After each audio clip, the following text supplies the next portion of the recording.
এ কোরআন নাজিল হওয়ার আগে হেদায়েতের পথ রাসূল নিজেও জানতেন না। আল্লাহ সূরাতুদ দুহার মাঝে বলছেন ওয়া ওয়াজাদাকা দাল্লান ফাহাদা।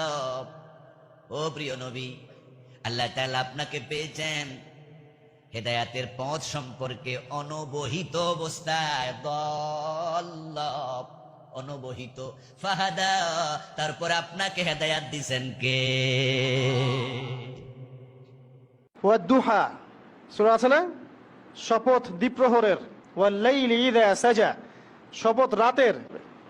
আলাম ইয়াজিদকা ইয়াতীমান ফাআওয়া, আল্লাহ বলছেন আল্লাহ কি তোমাকে ইয়তীম রূপে পাননি, এরপর আল্লাহ কি তোমাকে প্রতিপালন করে বড় করেননি?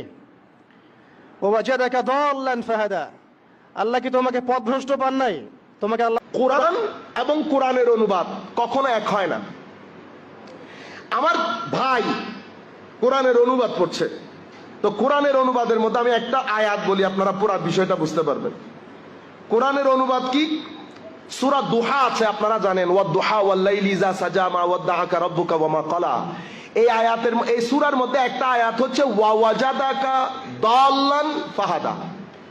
এখন কোরআনের অনুবাদ তিনি মানে আল্লাহ, মূল বিষয় হচ্ছে উনি যেটা বলতে চাচ্ছেন সেটা হচ্ছে আল্লাহ আপনাকে পথভ্রষ্ট পেয়েছেন অতঃপর হেদায়েত করেছেন।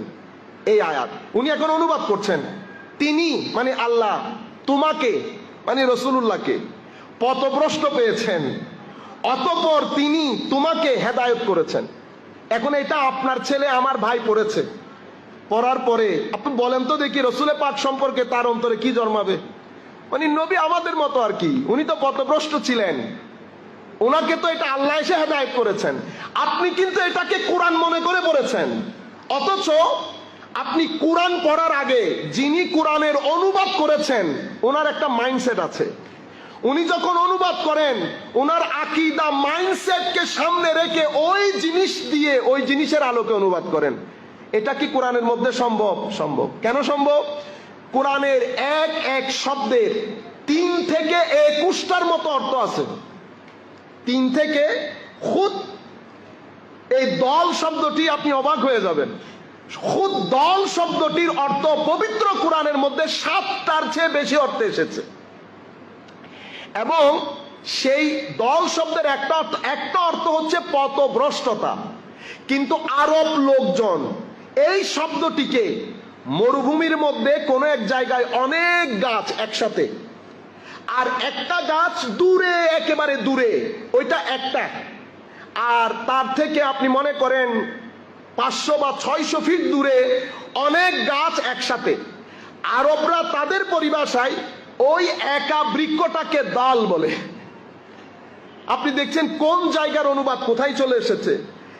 দল্লুনের একটা অর্থ পথভ্রষ্টতা কোরআনে পাকের আলোকে, আরেকটা দল্লুনের অর্থ ভুলে যাওয়া, আরেকটা দল্লুনের অর্থ কারো প্রেমে বিভোর হয়ে দুনিয়াদারি ভুলে যাওয়া, আরেকটা দল্লুনের অর্থ ডিসঅ্যাপিয়ার হয়ে যাওয়া, নিখোঁজ, আরেকটা দল্লুনের অর্থ মরে যাওয়া, আরেকটা দল্লুনের অর্থ সবার মধ্যে থেকে সবার সাথে না থাকা।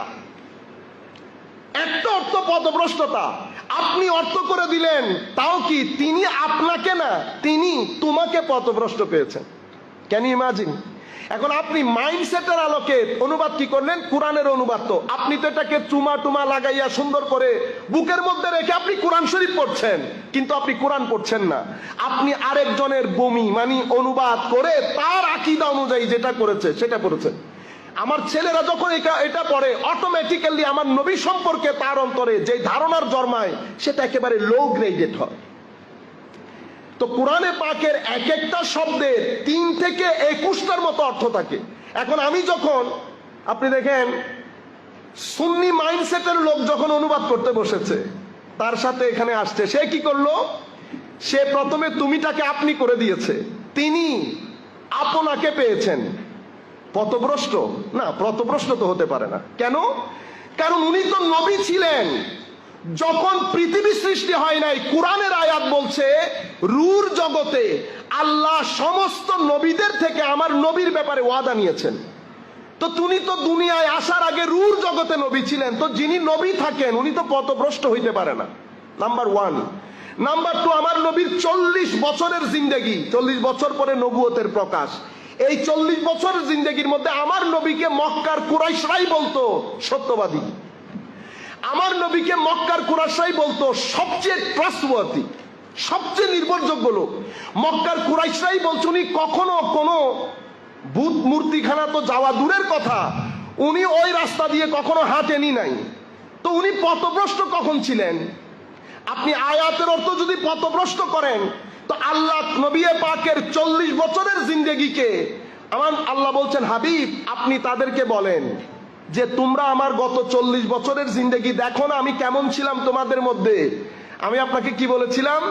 আরবরা ওই দূরের একাকী গাছটাকে দাল্লা বলতো।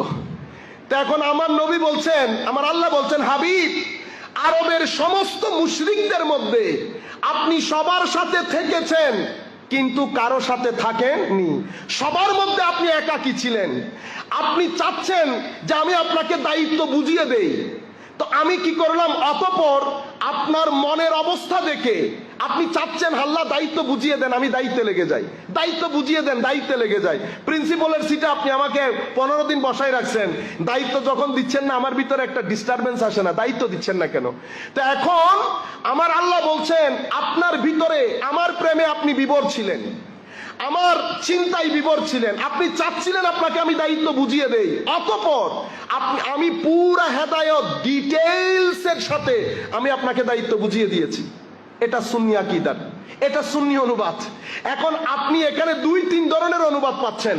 ম্যাক্সিমাম অনুবাদের মধ্যে তিনি তোমাকে পথভ্রষ্ট পেয়েছেন, অতঃপর তিনি তোমাকে হেদায়েত দান করেছেন। এটা কখনো কোরআনের শুদ্ধ অনুবাদ হইতে পারে না, কারণ উনি এসেছেন নবী হয়ে। নবী কেমনে পথভ্রষ্ট হয়?